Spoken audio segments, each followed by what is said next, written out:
사람은 많은 소원을 갖고 삽니다. 작은 소원부터 큰 소원까지 가지고 있습니다. 사소한 소원부터 일생일대의 소원도 있습니다. 사소하고 작은 것들은 쉽게 이룰 수 있기 때문에 그렇게 우리가 목매이지는 않습니다. 그러나 크고 어려운 소원은 평생에 가도 이루기 어렵기 때문에 참 우리가 거기에 목매게 돼 있습니다. 저도 젊었을 때, 청년의 때는 엄청난 부흥을 이루는 대형교회 목사가 되는 게 소원이었습니다. 진짜 그 소원 안 가지고 있는 신학생은 아마 아무도 없을 것입니다. 그런 소원이 없다면 아마 비전이, 꿈이 없는 사람일 수도 있겠죠.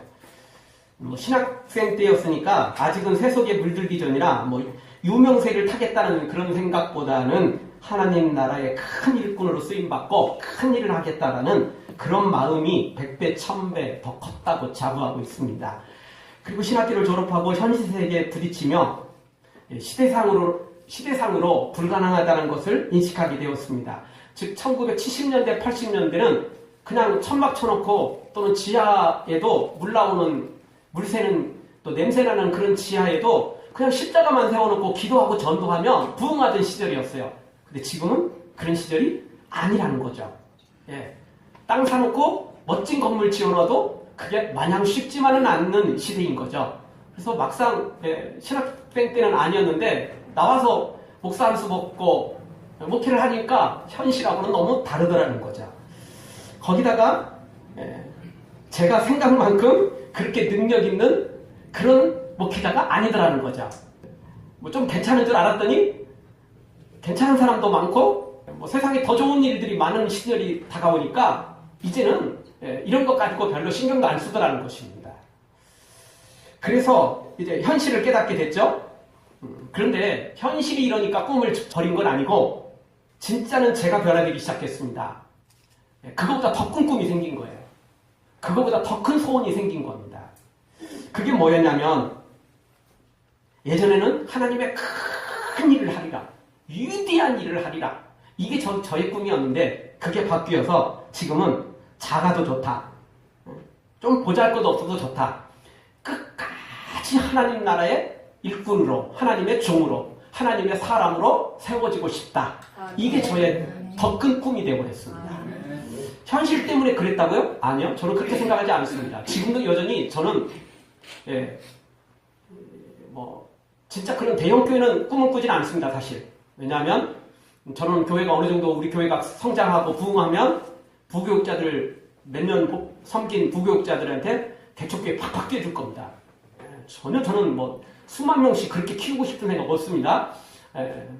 우리 교회가 아무리 사람들이 많이 몰려와도 저는 어떻게든 교회 이렇게 나눠가지고 다 개척시키지 절대 그런 생각 없습니다. 물론 하나님도 아직까지 그런 생각이 없어가지고 저한테 부흥을 안 주고 있습니다.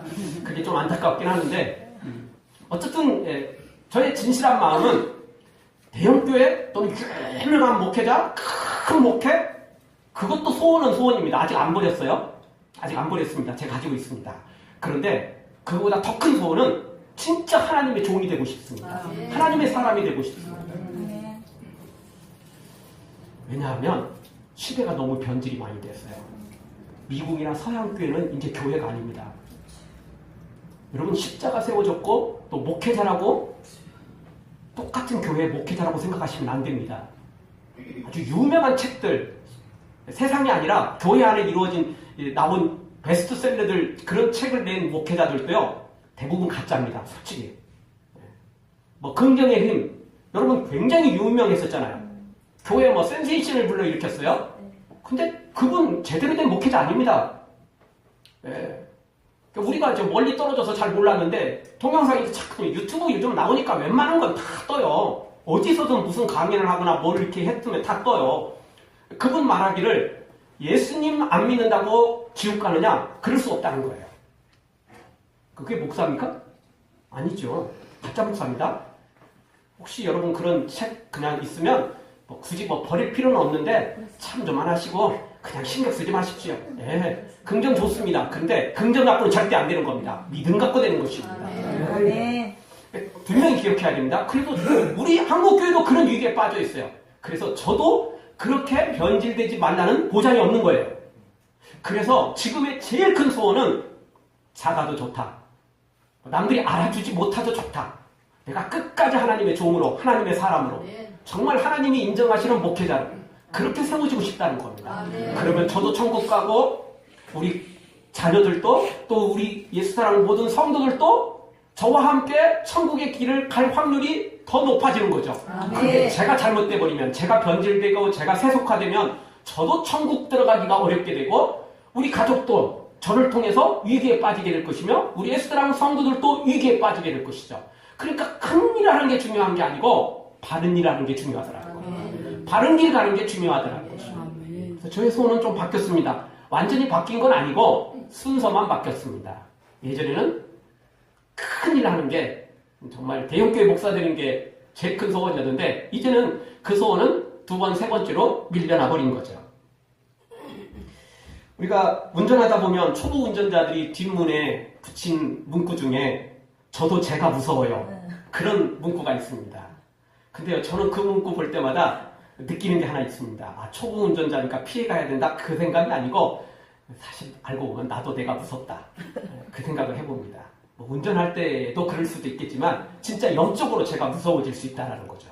왜냐하면 제가 목사이기 때문에 아무리 작은 개척교회 목사라지만 제가 목사이기 때문에 사탄의 더 집요한 공격 대상이 되는 거죠. 제가 잘못되면 진짜 많은 성도들이 위기에 빠질 수 있거든요. 제가 잘못됐다고 지옥 가는 건 아니겠지만 그래도 위기에 빠질 수 있어요. 시험이 들 수 있고 혼란에 빠질 수 있고 잘못하면 진짜 지옥에 갈 수도 있겠죠. 예수님의 말씀처럼 예수님 시대 종교 지도자들은 어떻게 했습니까? 천국문에 딱 버티고 서서 자기도 못 들어가고 남들도 못 들어가게 막아버렸던 거죠. 그러니까요, 목회자나 중직자들이나 앞선 사람들은 내가 잘못되면 나 혼자 잘못되는 게 아니고 다른 사람들까지 큰 시험에 들게 만드는 거죠.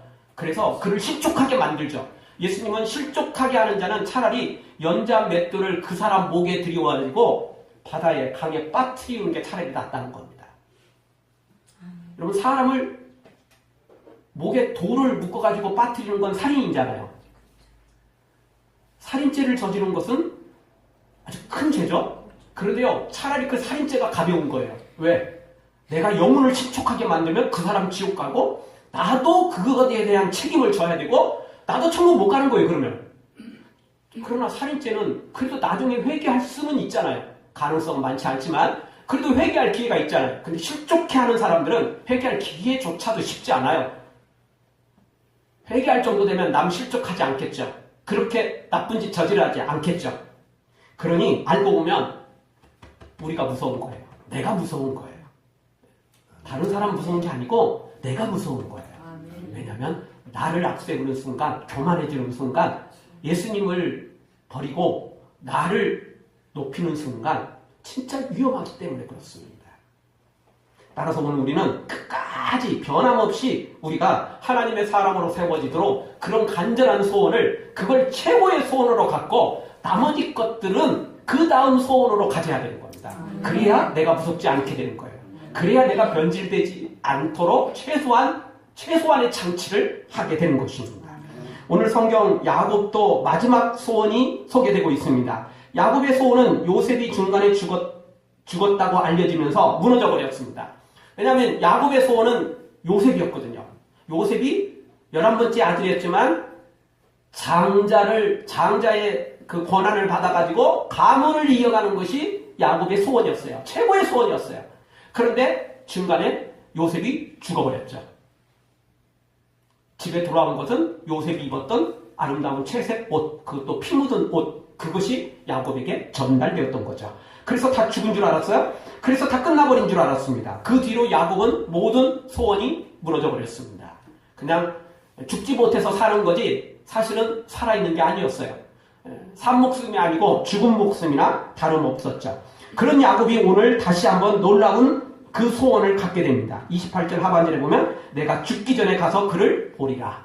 그런데 힘이 넘쳤던 건 아니에요.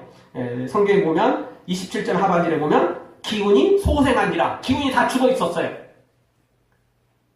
기운이 다 죽어 있었는데 갑자기 요셉의 소식을 듣고 기운이 소생해서 내가 죽기 전에 가서 요셉을 보리라. 소원이 다시 생겼어요. 그런데 이 소원이 예전에는 그냥 육신적이고 육체적이고 세상적인 소원이었어요, 사실. 그런데 오늘의 소원은 바뀌어요. 영적 소원으로 바뀌죠. 그냥 요셉 한번 얼굴 보리라? 그런 정도가 아니에요. 죽었다고 알려졌던 자기 아들을 한번 보겠다? 그런 정도가 아니죠. 더 큰 소원이죠, 사실은. 더 큰 소원으로 바뀌고 있는 것을 보게 됩니다. 그렇습니다. 우리의 소원이 끝난 것 같아도 하나님이 역사하면 다시 시작하게 됩니다. 죽었다던 요셉이 살아있을 뿐만 아니라 애굽의 총리가 되어 대흉년을 준비하고 야곱의 가정뿐만 아니라 애굽 사람뿐만 아니라 근동에 있는 주변에 있는 모든 국가와 백성들을 요셉 때문에 살리게 되는 엄청난 기적의 주인공으로 요셉이 세워져 갔기 때문에 야곱의 소원은 이 거룩한 영적 소원까지 이어지게 된 것입니다. 여러분, 우리의 소원은 끝나도 하나님의 소원은 여전히 남아있습니다. 우리가 하나님 손에 붙잡히기만 하면 놀라운 영적 소원이, 최고의 소원이 펼쳐지고 또 그렇게 이루어지게 되더라는 것입니다. 사랑하는 성도 여러분, 야곱처럼 육신의 그런 끝나버린 소원이라 할지라도 이미 다 끝나버린 것 같아도 포기하지 말고 하나님으로 인해 다시 거룩한 영적 소원으로, 최고의 소원으로 만들어가고 성취하는, 그리고 체험하는 여러분들 되어지길 주의 이름으로 축원합니다. 오늘 성경 쪽에서 몇 가지 생각해 볼 때 첫 번째는 끝날 때까지 끝난 것은 아니라는 것입니다. 이미 말씀드렸던 것처럼 야곱의 소원은 요셉이었는데 요셉이 죽는 순간 끝났어요. 그래서 기운이 다 떨어졌어요. 죽지 못해 산 거예요. 20년 동안 그렇게 살았어요. 요셉이 죽었다고 알려진 지 지금 20년이 됐거든요. 20년 동안 그렇게 살았어요. 아무런 소망도 없이 그냥 빨리 죽을 날 기다리면서 내가 죽어서 빨리 내가 사랑했던 아내 라헬도 보고 내가 사랑했던 요셉도 보리라, 그 생각밖에 없었어요. 야곱에 아무 소망이 없었어요. 아니 뭐 돈 부자가 되고 싶은 소망, 이미 뭐 어느 정도 부자인데 뭐 그런 소망도 별로 없었어요. 오직 요셉이었는데 그 요셉이 죽어버린 거거든요. 그렇게 20년을 아무 소망 없이 그렇게 살았던 야곱. 그런데 오늘 드디어 놀라운 그 소원이 다시 살아나기 시작한 것입니다. 하나님께서 그 소원을 허락해 주셨던 것입니다. 다 죽은 줄 알았는데 그 먼 애굽 땅에서 종으로 그렇게 살다가 감옥에 들어갔다가 하나님께서 총리로 세우시는 놀라운 일을 이루신 것입니다. 그냥 요셉이 출세했다는 게 아니에요. 애굽 땅에서 2인자가 됐다? 그런 정도가 아닙니다. 이미 말씀드렸던 것처럼 요셉은 야곱의 가정을, 이 7년 대흉년 기간에 야곱의 가정을 살릴 것이며 이스라엘 민족 전체를 살리게 될 것이며, 그리고 애굽 전 사람들, 그리고 그 주변에 있는 중동 지방에 있는 모든 백성을 살리는 놀라운 일을 감당하는 사람으로 요셉이 세워진 겁니다. 죽은 줄 알았는데, 끝난 줄 알았는데, 그냥 자기 가문만 이어가면 되는 줄 알았는데, 그런데 하나님은 가문을 이어가는 게 아니고 민족 정도가 아니고 애국과 주변에 있는 수많은 열방을 살리는 엄청난 주인공으로 요셉을 그렇게 세워갔던 것입니다. 그렇습니다. 우리 하나님은 놀라운 일을 행하십니다. 능치 못할 일이 없으시는 분입니다. 아니, 우리 하나님에겐 다 끝나버린 걸 다시 새롭게 하는 것이 우리 하나님의 전매 특허입니다. 하나님은 모든 게 다 전문가지만 특별히 하나님의 전문가는 다른 존재들과 특별하게 다른 것은, 사람들은, 세상은 끝나버린 건 끝나지만 하나님은 끝나버린 걸 다시 살리는 전문가십니다. 특별한 재능을 갖고 계세요. 사람들이 할 수 없는 걸 하시는 분이 우리 하나님이시라는 것입니다. 우리의 모든 괴로움을 바꾸시며 죽은 자를 살리시고 불가능을 가능케 하시는 분이 바로 우리 하나님이시라는 것입니다. 우리 하나님은 십자가에 죽으셨다가 무덤에 장사한 뒤 사흘 만에 예수님을 살리신 능력을 가지신 분이라 그 어떤 것도 못할 일이 없다는 겁니다. 하나님이 마음만 먹으면 무엇이든 할 수 있는 것입니다. 따라서 끝나버린 우리의 소원, 죽어버린 소원, 없어져버린 우리의 소원도 하나님 앞에 가지고 가면 다시 살린다니까요. 더 큰 소원으로, 더 거룩한 소원으로, 영적 소원으로 다시 바꿔버리는 것입니다. 이미 말씀드렸던 것처럼 야곱은 요셉을 사랑했고 요셉이 11번째 아들이었지만 가문을 이어가는 장자가 되기를 원했어요. 장자권을 요셉에게 넘기려고 준비를 했었거든요. 가문을 잘 이어가면 된다고 생각을 했어요. 그런데 하나님은 가문이 아니었어요. 가문이 아니었어요. 모든 주변에 근동이 있는 모든 나라와 민족을 이끄는 그런 리더자가 되어버렸다는 거죠. 우리 하나님 앞에 가지고 나아가면 하나님이 책임져 주시는 것입니다. 전능하신 나의 주 하나님은 능치 못하실 일 전혀 없네. 우리 하나님은 능치 못할 일이 없으십니다. 우리 하나님 앞에 가지고 나면 죽은 자를 살리시고 불가능을 가능케 하시는 놀라운 능력의 하나님이신 것입니다. 살인자의 누명을 쓰고 미디안으로 도망갔던 모세가 모든 삶을 꿈을 포기하고 양이나 치며 살았습니다. 그가 왕자로 있었고 애굽의 최고의 학문을 배웠었으며 그가 참 대단한 사람이었습니다. 그런데 양치기 하고 있었던 거죠. 그런 모세를 우리 하나님이 찾아가 주셔서 모세를 다시 민족의 지도자로 부르셨습니다. 노뎀나무 아래서 죽기를 구하는 엘리야. 그러나 그런 엘리야를 다시 신의 산으로 이끄셔서 그를 만나시고 다시 엘리야에게 사명을 주셔서 이스라엘로 달려가 그 마지막 사명을 감당하게 하시는 분이 우리 하나님이신 것입니다. 이사야 60장 22절에 보면 그 작은 자가 천을 이루겠고 그 약한 자가 강국을 이룰 것이라. 때가 되면 나 여호와가 속히 이루리라. 우리 하나님은 놀라운 일을 이루실 능력을 갖고 있으며 그리고 그 놀라운 일을 우리와 함께 이루길 원하십니다. 우리를 통하여 이루길 원하시는 것입니다. 마가복음 9장 23절 예수께서 이르시되 할 수 있거든이 무슨 말이냐? 믿는 자에게는 능치 못할 일이 없느니라. 우리 죽은 것 같아도 끝난 것 같아도 없어진 것 같아도 포기하지 말고 예수님을 믿고 하나님을 믿고 나아가 믿는 자에게 능치 못하심이 없는 하나님의 기적 그 놀라운 은혜를 체험하시기를 주의 이름으로 축원합니다. 두 번째 주시는 말씀은 우리가 모르는 사이에도 우리 예수님은 여전히 일하고 계신다는 것입니다. 우리 예수님이 숨어버리고 우리 예수님이 나를 도와주지 않는 것처럼 보여도 끝난 게 아니라는 겁니다. 여전히 우리 하나님은 우리 예수님은 우리를 위해 일하고 계신다는 겁니다. 사람은 보이는 것만 봅니다. 근데요 그 보이는 것도 한계가 있어요. 잘 못 봐요. 잘 못 봅니다. 사람은 마음도 못 보고 바람도 못 봅니다. 못 보지요. 봅니다. 그런 것들은 느끼기만 하는 겁니다. 보고 느끼고 이래야 되는데 그것도 잘 안 될 때가 많아요. 누구처럼 증거 가져와라. 증거 없으면 말하지 마라. 뭐 이런 식이에요. 무지개 색이 옛날에는 우리가 학교에서 배울 때는 7색깔인 줄 알았죠. 파알주너초, 파남보그레 7색깔인 줄 알았어요. 그런데 지금 봤더니 지금 과학이 발달해서 봤더니 7색깔이 훨씬 넘어가더라는 거죠. 여러분 우리가 오늘 또 해가 떴는데 아침에 비 오다가 새벽에 비 오다가 해가 떴는데 저 빛의 색깔이 몇 개인 줄 아십니까? 과학적으로 분석하면 100개 이상 된대요. 그 빛 한 색깔이잖아요. 우리가 보기에는 아무 색깔도 없는 것 같잖아요. 빛은. 그런데 그걸 분석해보면 무지개 색깔보다도 더 많은 100가지 색깔이 거기 들어있대요. 우리 눈으로는 못 볼 뿐이에요. 근데 100가지 색이 있어요. 없는 게 아니고 있어요. 그 엄청난 것을 우리는 못 볼 뿐이에요. 우리 눈이 좀 약해서 못 보는 것 뿐이에요. 여러분 백조나 오리가 물 위에 유유히 떠다닐 때 우리는 그의 그 백조의 아름다움을 보지만 실제 백조는 물속에서 뭘 하고 있죠? 다리를 수없이 흔들면서 헤엄을 치고 있는 겁니다. 막 유유히 참 고고하게 위에서 물 위에 떠 있는 것 같지만 실제로는 발버둥까지는 아니라 할지라도 그 발버둥 못지않게 그렇게 애쓰고 있는 거예요. 그걸 못 볼 뿐이에요. 여러분 보이는 게 전부가 아닙니다.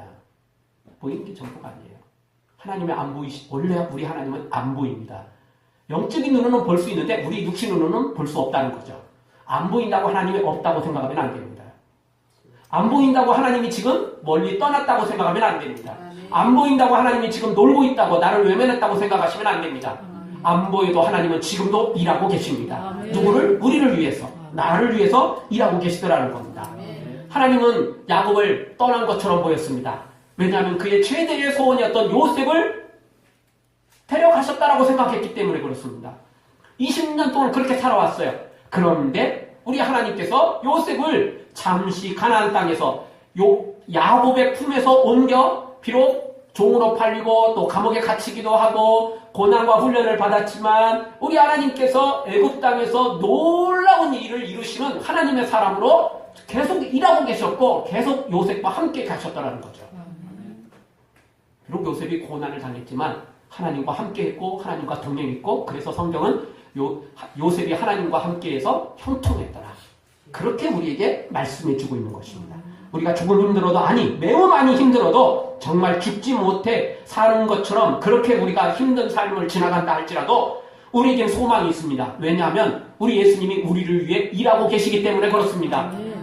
절대 예수님이 우리를 외면하지 않습니다. 그렇게 보이지만 실제로는 그게 아니라는 것입니다.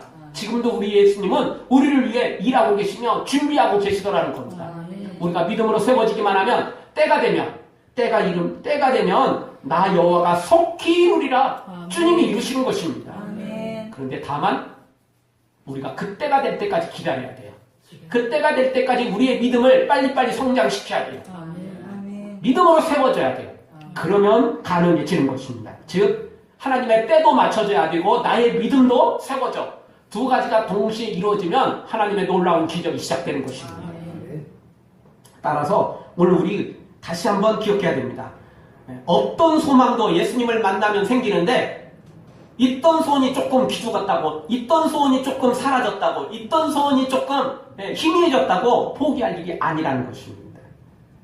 너무 견디기 힘든 지금 이 순간에도 주님이 일하고 계시잖아요. 주님은 일하고 계십니다. 주님은 진짜 우리를 위해서 지금도 일하고 계시는 것입니다.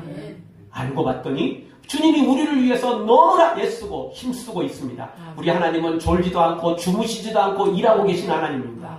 하나님이 굳이 깨어 있으면서 일을 하지 않으셔도 대단한 분이지만 하나님은 그렇게 우리에게 24시간 365일 우리에게 집중하고 있다는 것입니다. 단 한순간도 우리에게서 눈을 떼지 않습니다. 따라서 오늘 우리가 믿음만 가지고 있으면 하나님의 때가 되면 놀라운 일이 일어나게 될 것입니다.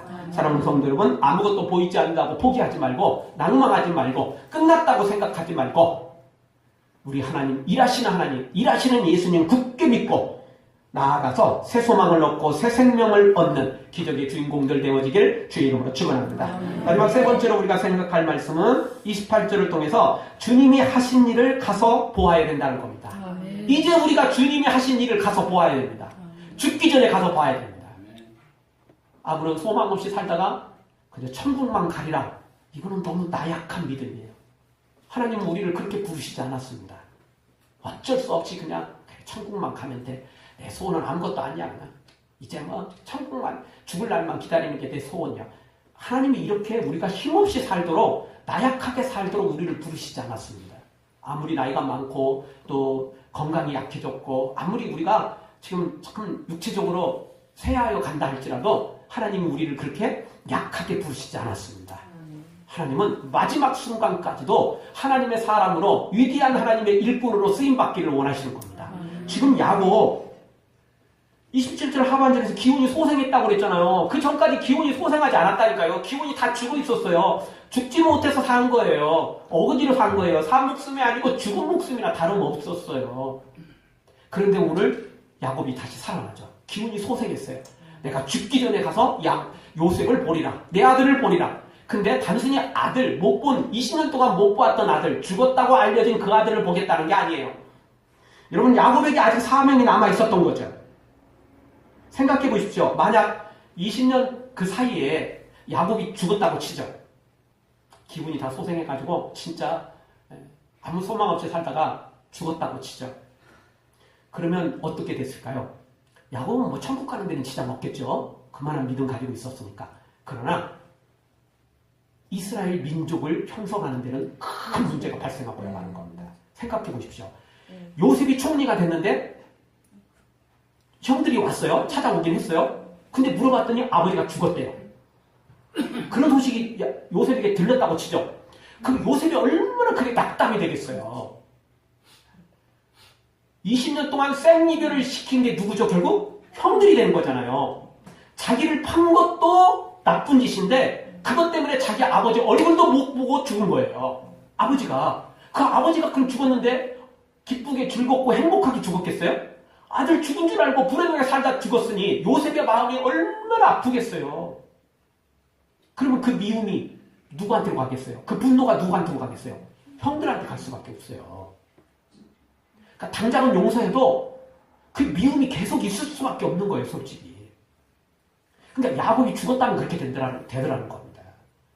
그런데 요셉이 총리라서 형들이 딱 와서 물어봤더니 아직도 야곱이 살아있는 거예요. 자기 아버지가 살아있는 거예요. 기운이 없어서 진짜 뭐 기진맥진하고 있지만 그래도 아직 살아있는 거예요. 그러니 요셉이 더 힘이 나는 거죠. 힘이 나는 거죠. 그래서 야곱의 얼굴을 딱 보는 순간 20년 동안 그 맺혀있던 한이 풀리는 거예요. 이제 야곱에게 효도를 할 수 있잖아요. 여러분 자녀들이 잘 되고 난 다음에 그 느끼는 그게 뭐죠? 부모를 잘 섬기기를 원하는 거예요. 막대 먹은 불효자식 빼놓고는 그런 한두 명 빼놓고는 돌연변이 빼놓고는 대부분의 사람들은 잘 되면 부모를 생각하고 형제를 생각해요. 있는 거 나누고 베풀어주고 싶잖아요. 평생 고생했는데 우리나라 유교가 그렇게 발달을 많이 했는데 이게 주자 가래라고 말합니다. 제사상을 차리는 거. 그 주자라는 사람이 왜 그렇게 없던 제사상을 왜 만든 줄 아세요? 고향을 떠나서 출세하러 갔어요. 출세하기 전까지는 내가 고향에 절대 내려오지 않냐이라 이런 마음 먹고 갔어요. 그래갖고 진짜 출세를 했네요. 출세하고 고위직이 돼서 부하들을 이끌고 막 선물 잔뜩 가지고 수레에 싣고 그리고 금융환영을 했어요. 그래 동네에 왔더니 자기 부모님이 이미 세상을 떠나버린 거예요. 권력도 있지 돈도 있지 가진 것 많은데 부모님은 초라한 무덤에 묻혀있는 거예요. 그러니 이 주자라는 사람이 얼마나 한스럽겠어요. 내가 성공하기 전에 성공하는 것도 중요한데 내가 부모님을 죽기 전에 우리 부모님을 뵀어야 되는데 그리고 우리 부모님한테 진짜 따뜻한 밥 한 끼라도 고기 한 개라도 내가 드렸어야 되는데 이걸 못해가지고 주자가 한이 된 거예요. 그래서 기껏 한다는 게 뭐였냐? 초라하게 무너진 정말 별 볼 일 없는 그 무덤을 땅을 사서 무덤을 다시 화려하게 짓고 높게 만들고 그리고는 뭐 정말 그냥 아방궁처럼 그 무덤을 꾸민 거예요. 그리고는 서러우니까 그 앞에 가서 울면서 통곡을 하는 거죠. 그래서 결국 매년 그때가 되면 또 주자가 계속하는 거예요. 그래서 결국 주자 가래라고 말하는 겁니다. 여러분 제사가 우리나라에서 온 게 아니고 중국 주자라는 사람이 만든 거예요. 왜 만들었느냐? 그 사람 성공 안 했으면 그렇게 할 일이 없어요. 성공을 했는데 그걸 풀 수 있는 게 없는 거예요. 그러니까 동네 사람들이 뭐라고 말하겠어요. 앞에서는 부러울지 모르지만 죽고 난 다음에 뭐 하냐고. 너 살아있을 때 너 부모님 살아있을 때 너 네가 와서 따뜻한 밥 한 끼라도 챙겼어야지. 뭐 이러지 않겠어요? 그러니까 그게 더 한이 되니까 더 화려하게 제사상을 차리고 더 화려하게 무덤을 꾸미는 거죠. 그런 건 소용없습니다. 그런 건 소용없다고요. 요셉도 잘못했으면 그렇게 될 뻔했어요. 물론 요셉이 믿음이 있으니까 뭐 주자처럼은 안 됐겠죠. 뭐 그런 건 아니겠죠. 그렇지만 그 인간적인 그 분노와 그런 마음, 형들을 향한 원망은 더 커져버리게 되는 거죠. 그러면 이스라엘 민족을 형성하는데 아주 문제가 생기는 거예요. 그 야곱의 사명이 거기에 있었던 거예요. 무슨 대단한 일을 하는 게 아니고 요셉을 보고 요셉에게 효를 받고 그리고 요셉의 마음을 풀어주고 그리고 나머지 정말 예전에 잘못됐던 나머지 10 아들들에게는 너희들이 잘못했으니 앞으로는 제대로 살아라. 좀 격려해주고 그리고 야곱의 마지막 유언이 뭐였냐면 요셉에게 니네 형들을 용서해라. 이미 용서했지만 그래도 나 죽은 다음에라도 니네 형들을 함부로 하지 말아라. 이제 많이 애들이 바뀌었다. 그걸 유언으로 넘겨줍니다. 물론 마지막 유언은 자기 그 시체를 애굽 땅에 장사하지 말고 가나안 땅으로 야곱의 아버지 이삭, 할아버지 아브라함이 묻혔던 그 가나안 땅, 그 땅으로 가서 자기를 장사 지내라는 거였어요. 왜냐하면 우리는 여기 애굽 땅에 살 게 아니고 하나님 주신 땅은 가나안 땅이니까 가나안에 살 것이다라는 그게 마지막 유언이긴 했어요. 근데 그 유언, 마지막 유언 말고도 형들을 용서하라는 게 있었던 거죠. 그게 사랑으로 한 민족을 이루라는, 한 가정을 이루라는 그런 뜻이 있었던 거예요. 그러니까 야곱의 사명이 끝난 게 아니었어요. 나이도 많고 지금 야곱의 나이가 지금 120을 훨씬 넘겼거든요. 죽지 못해 사는 것 같았지만 마지막 사명이 있었던 거죠. 그렇습니다. 우리가 힘없고 뭐 다 끝난 것처럼 보여도 죽기 전에 하나님이 놀라운 일을 우리가 봐야 됩니다. 그리고 하나님께 영광을 돌려야 되고 그리고 나머지 우리의 후대 사람들에게 용기를 주고 또 더 큰 비전을 갖도록 우리가 마지막 사명까지 감당해야 된다는 것입니다. 그 사명은 우리가 힘있게 나가서 뭐 일할 수 있는 뭐 이제 연세 드신 분은 그러지는 못하겠죠. 그러나 힘없으면 침대에 누워서라도 기도하면 우리 하나님이 그 소원을 이루어 가신다는 것입니다. 하나님 앞에 나아가는 것은 건강으로 나가는 게 아니라 미모로, 외모로, 뭐 돈과 권력으로 나가는 게 아닙니다. 무릎으로 나가는 겁니다. 기도로 나아가는 것입니다. 예수 그리스도의 이름 붙잡고 나아가면 우리 하나님은 소망을 주시고 소원을 주시고 놀라운 일을 이루시더라는 것입니다. 우리 모두 다 야곱처럼 이렇게 하나님이 행하신 놀라운 일을 우리가 죽기 전에 가서 보고 하나님께 영광 돌리고 그리고 믿음의 자손들에게 또 믿음의 후배들에게 이 놀라운 하나님의 사랑을 더 전달해 주어 위대한 일꾼들로 세워지기를 주의 이름으로 축원합니다. 아멘. 기도하겠습니다. 우리 통성으로 한번 잠깐 기도할 때